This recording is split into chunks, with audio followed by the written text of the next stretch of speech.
Every Korean who lives in Metro Manila would know this place.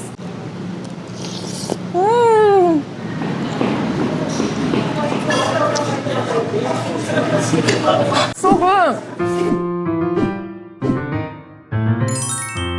Hey guys, it's Jessica here and welcome back to another Find the Best Korean Food in Metro Manila episode.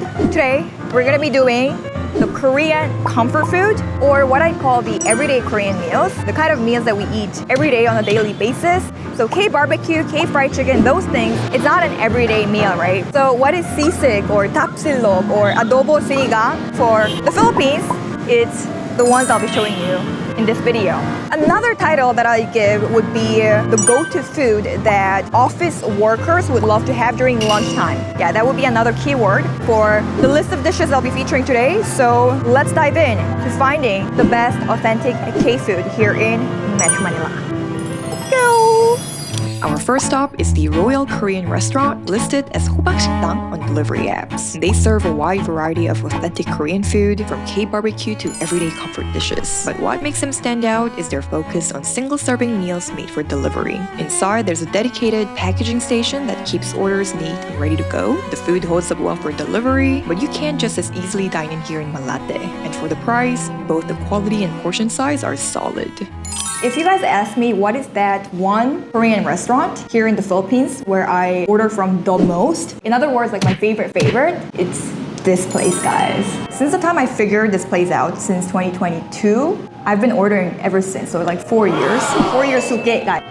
Yeah. So I think every Korean who lives in Metro Manila would know this place. I've never really seen a single Korean who doesn't know this place. It's that big, guys. And I just got this info a while ago. You know, I just asked how many riders do you have? I thought like 2, 3.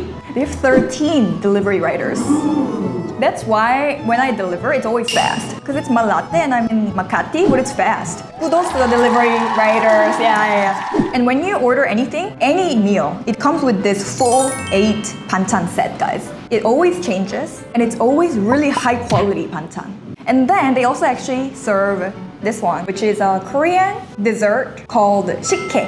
It's made out of rice, so it's like a sweet rice drink. They also make it themselves here, because there are factory-made 식혜s out there, like from a can, but they make it themselves, and it's really good. Like even my Lola approved this. My Lola also makes her own 식혜. This is my first time dining in the restaurant, and I did not know that they actually have a very good dining space. Like they have this tambayan place, like with that kubo style and stuff. So it's like a blend of Filipino architecture designs, but they sell Korean food. So I kind of love the vibes here. Today I picked the 3 that I would say are the most frequently ordered meal among Korean office workers during lunchtime. There are a few staples. I would say really kimchi-jjigae, sundubu-jjigae, and 제육볶음, these 3. This is our sisig sinigang adobo in terms of how we eat it every day. So let's get started. Let's begin with our classic kimchi-jjigae.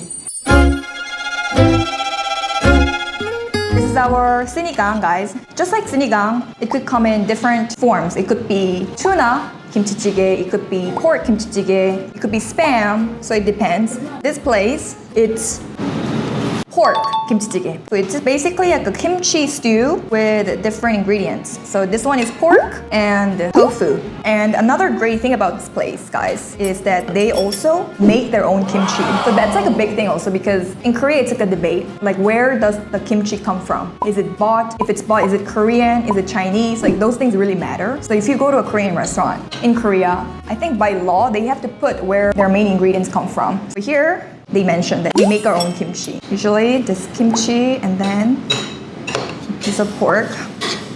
Okay, just like this. So you eat it with rice like this, the kimchi jjigae.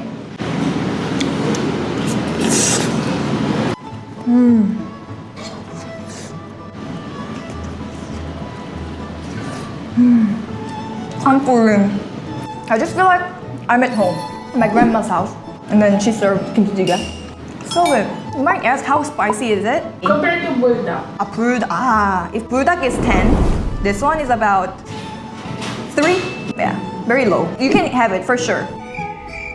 Yeah, some people, yeah, it's fine. But my spicy standard, guys, is not that Korean. Let's move on to another classic. Sundubu jjigae. So sundubu Basically, guys, it's the tofu we see in taho, the silk tofu. This one's got sundubu, some pieces of seafood. So this one is mostly seafood based. It also comes in different forms. It can be like pork sundubu, beef sundubu, but then the base of the broth is usually seafood. And then they also have egg in here. It's been a while since it was served, so it's cooked. Normally it's like raw egg. You can crack the egg if you want, but if you want to keep the soup clean, then don't crack it, yeah. You just put it on top of like rice like this. This is like a very Korean way of eating it, guys. So these ones, you don't put the rice all the way here. You just scoop the soup depending on your liking.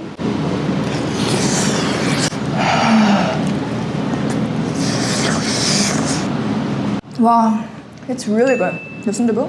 This one is very basic dish, I'm gonna say. But then because it's so basic, it's that everyday food you wanna have. So when do you eat sundubu versus kimchi jjigae? It's really just preference. So there's not much like a occasion when you eat this. It's just really the classic dishes. It's so hard to pick. It's like sinigang and nilaga. Yeah, so it's like, this one is a little bit more spicy than this one, huh? So I said this 3, right? This one is like 5.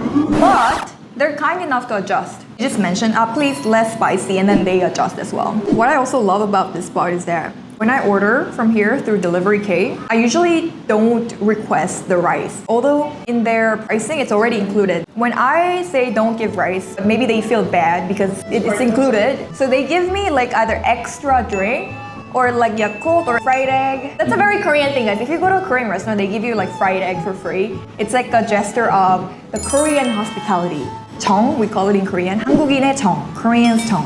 I really appreciate it. I'm just a normal customer, okay? This is not sponsored, okay?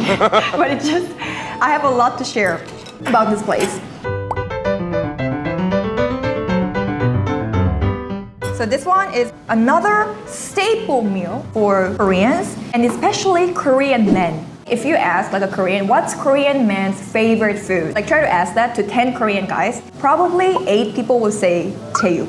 So it's like a commonly accepted norm really that, okay, boys love 제육, guys love 제육. Guys' favorite meal is 제육. Really, that's the case. In fact, my brother also loves 제육, my dad also loves 제육. Really, more than the girls, it's the guys who like this specific dish, and we don't know why. Maybe it's a very common dish that comes out in Korean military, I think. So 제육볶음 is like stir-fried pork that's spicy, and it's balanced since there are veggies too, like carrots and cabbage. Well, one of the best sellers too though. So how you eat 제육, guys? You can mix it a little or you can eat it like ulam. It depends on you. I also love 제육. One of my favorite Korean dishes. Very, very common Korean office workers' lunch. Really common. Probably in a week, they might eat this at least once.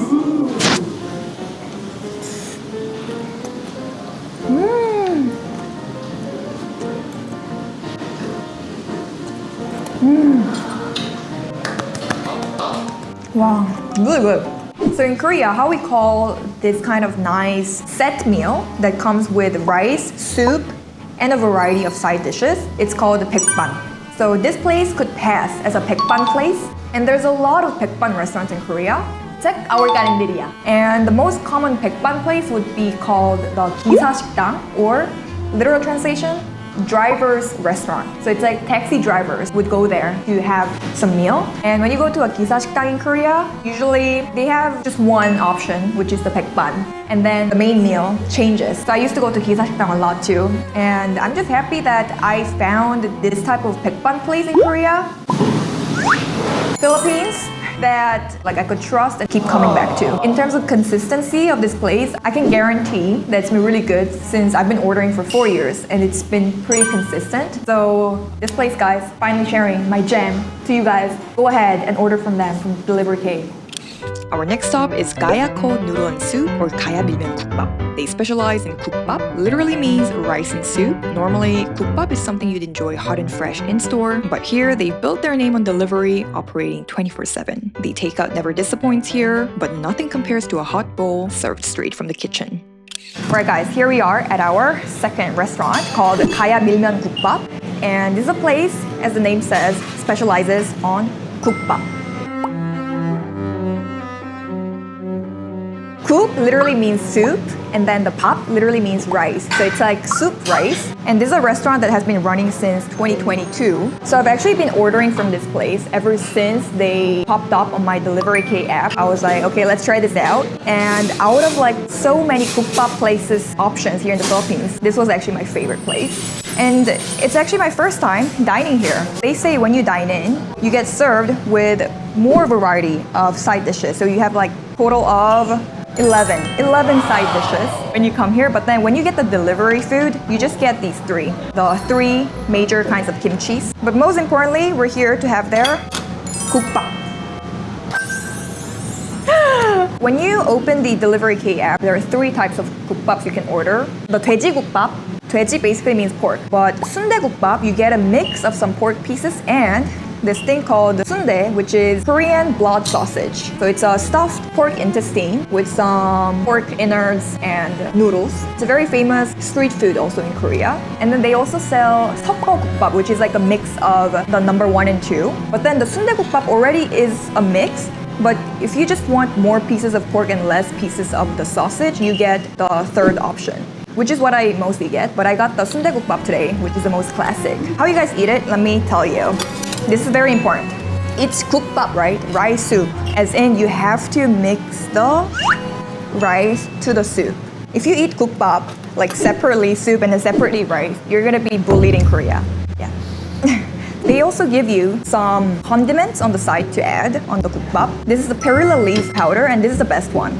So you have to add like most of it. Gives that very nutty kind of flavor. And then you can also adjust your saltiness level with this 새우젓 or shrimp bagoong, right? There is also in the Philippines. This one is a Korean version. So the Korean shrimp bagoong is like white. It's not like brown, but it's also still fermented.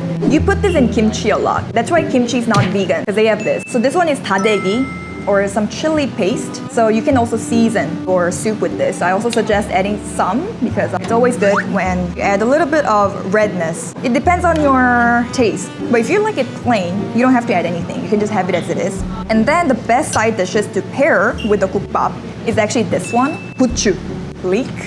It's either you eat it like a side dish as you eat the soup, or sometimes they put it like straight away to the soup. And I think that's the OG way in the place where the Gukbap originates from, which is Busan. If you go to Busan, make sure to have the Busan Gukbap. That's the combo. Oh my god, it looks so good.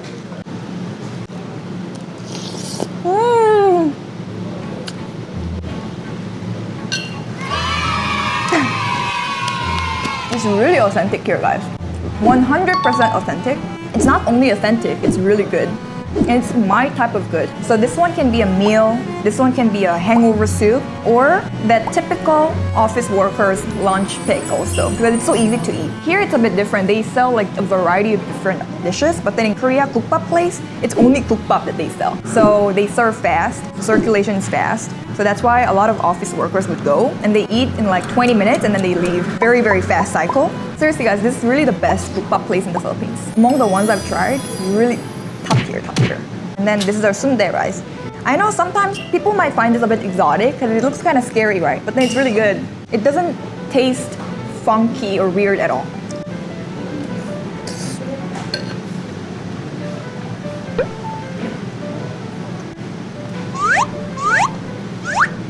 So good. Really good. In Korea, in a typical Gukbap place, the only side dishes they'll serve is probably these two. The radish kimchi and then the cabbage kimchi. But the radish kimchi is the best pair. And sometimes people would also like to add the radish kimchi soup onto the Gukbap for more condiment. So you put it on top of the soup like that. You can kind of like soak that kimchi onto the soup. Yeah, that's like the OG kind of way. And then you eat it together.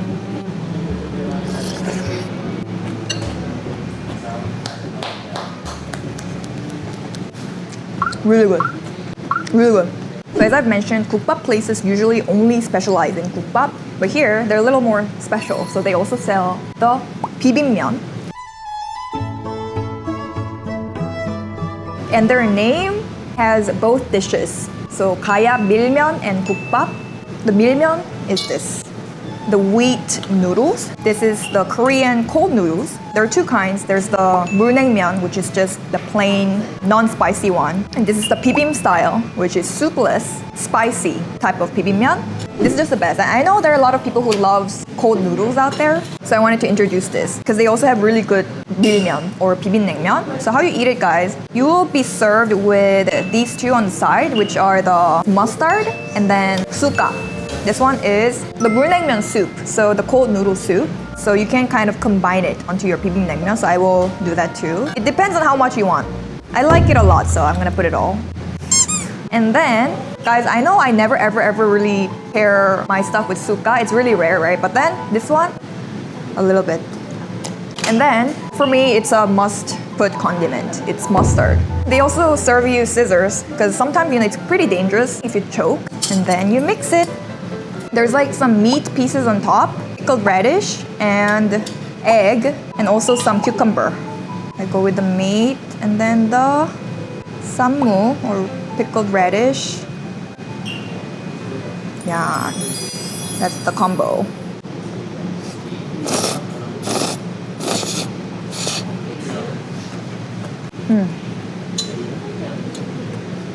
So this one I highly recommend for those who cannot eat hot food. In Korea, there are people like that.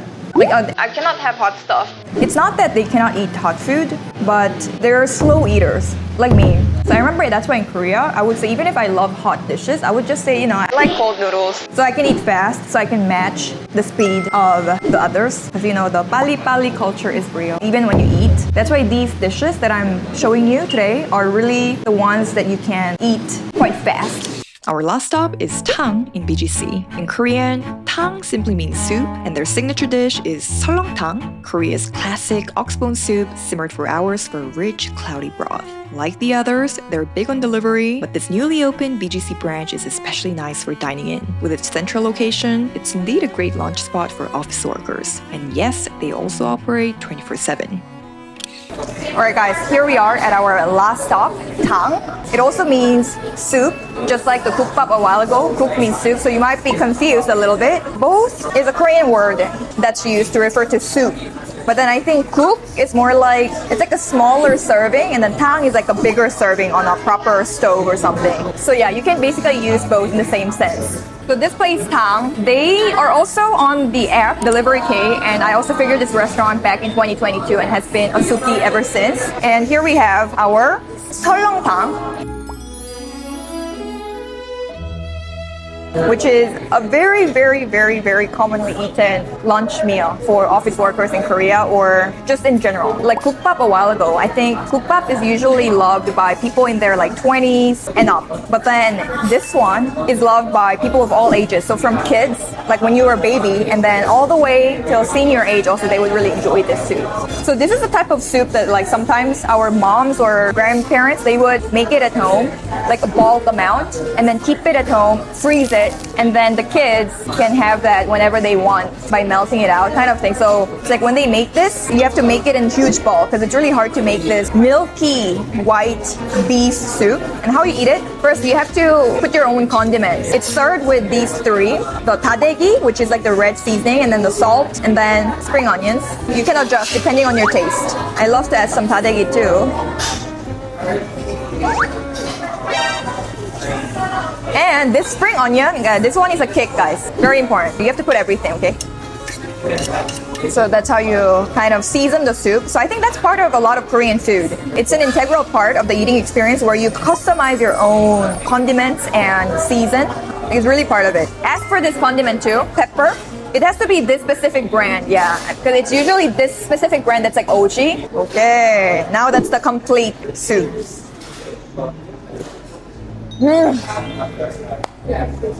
It's really comfort soup. Comfort soup. Just like the Gukbap, you have to put the rice onto the tang. Oh my god. I'll just show you how to eat. It's very exactly the same as Gukbap. You can eat it with the kaktugi. Something like that. Yeah, that's a perfect three combo.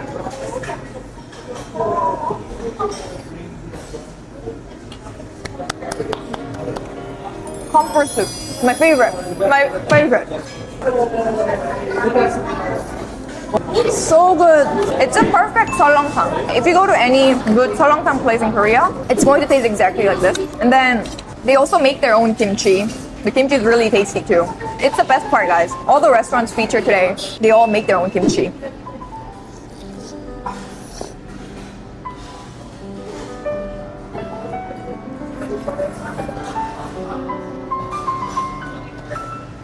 Wow.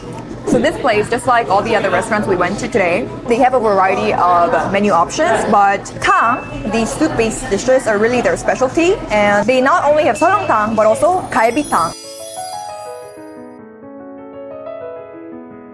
which is another staple, office workers' favorite lunch meal, or just like everyday meal that in restaurants they have. In their case, they have the palabok noodles. The glass noodles, yeah. And then galbitang. Galbi literally means rib. And then how you eat this is, they would usually serve you with these. So you do it yourself. Yeah, a lot of Korean food, guys, it's about you, DIY. Yeah, do it yourself. So tender. Wow. Wow. So this is like bulalo, guys. And galbitang usually, unlike the Seolleongtang soup, which is milky, it's more clear. I mean, it's more clear than the Gukbap soup for sure, but it's not as clear or transparent as the other galbitang you would see. But this just means that it's more beefy, I guess. Because how you achieve this type of milky bone white soup, which is very commonly seen in Korea, it's a lot of work. You know, you have to boil the bone for like really long time and then remove all the oil. Like, it's really hard. You can also put some rice on the galbitang like that, and then scoop the rice, and then scoop the meat, and then the meat, it comes with this condiment over here, so you have to dip it over here. Kind of really like how we eat bulalo, right? It's actually very similar to the bulalo toyo, actually, very, very similar. Yeah, like that. And galbitang is usually seasoned already.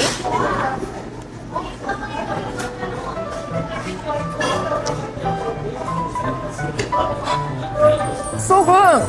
It melts in your mouth. Because sometimes when you go to a bad galbitang place, sometimes the galbi is like really, really tough. And that's really a bad sign.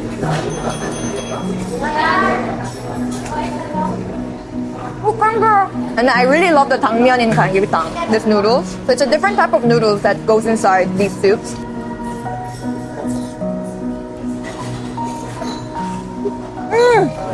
Wow. You might think like, is this the same broth? They're really different. Seolleongtang is really more milky. It's almost like milk, really. Yeah, it's like milk. Sopas, the closest thing in the Philippines to this probably maybe is sopas. It's so good. Guys, really please come here. And kids would also really love. Like, it's a type of dish, like every kid, it's going to be a pass. But if I have to pick among these two, it's probably the Seolleongtang. But then this one, the beef is so tender. I'm gonna highly recommend this galbitang. If you guys come here, try this. I think the main difference between the Filipino soup like nilaga, sinigang na baboy, tinola, and the Korean ones would be the oiliness. Yeah, in Korea, it's much less oily. But I think, you know, when they cook these kind of soups, they actually dedicate this whole process of cooling down the soup so that the oil from it gets separated and you completely take out all the oil. I've tried making these, so that's why I know it's really hard to make them. But that effort really is worth it because it's so clean tasting. So if you're not a fan of like oily soup, it's not like I don't like Philippine. I love sinigang, I love, you know. But if you're feeling less oily and you're craving something hot, highly recommend. And then another side dish that I order from this place a lot is this dumpling, mandu. You know, it definitely doesn't look like one of those factory mandu dumpling you can get out there. It looks pretty homemade kind of shape, but apparently they source it from Korea. Maybe that's why it tastes very authentically Korean. I don't know. Like each ingredient inside this dumpling, it tastes so Korean. Because I think there's a slight difference when you use, let's say, Korean spring onion versus like Philippine spring onion. Like these little differences coming from the source of the veggies. You can tell it tastes very Korean. So you just dip it like that.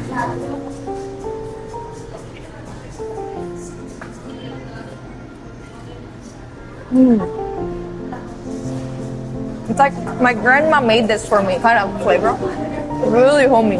The Korean grown veggie, the scent is really stronger, I feel like. So it's very flavorful. They have two kinds. They sell both the kimchi dumpling and then meat dumpling. But upon request, you can ask them to mix it with the same price. This one is the kimchi dumpling, which is my personal fave. The kimchi dumpling is so authentic. If you're a fan of dumplings, try the dumplings here. It's really worth the price, I would say. Alright guys, so I've just showcased you all my ultimate favorite guys. Really, my paborito spots here in Metro Manila for everyday Korean food. These 3 places I usually order from there through delivery, but it was also my first time really having this full-on dining experience and witnessing how the behind the scenes of these restaurants are, and I'm actually very impressed to see how the owners here are also very hands-on with the restaurant. You can see them cleaning the table and doing the cooking from time to time. So I was really impressed as a Korean. So check out these authentic Korean restaurants in Metro Manila if you're really into Korean food. So yeah, I hope you guys enjoyed today's episode, and I'll see you guys in the next one.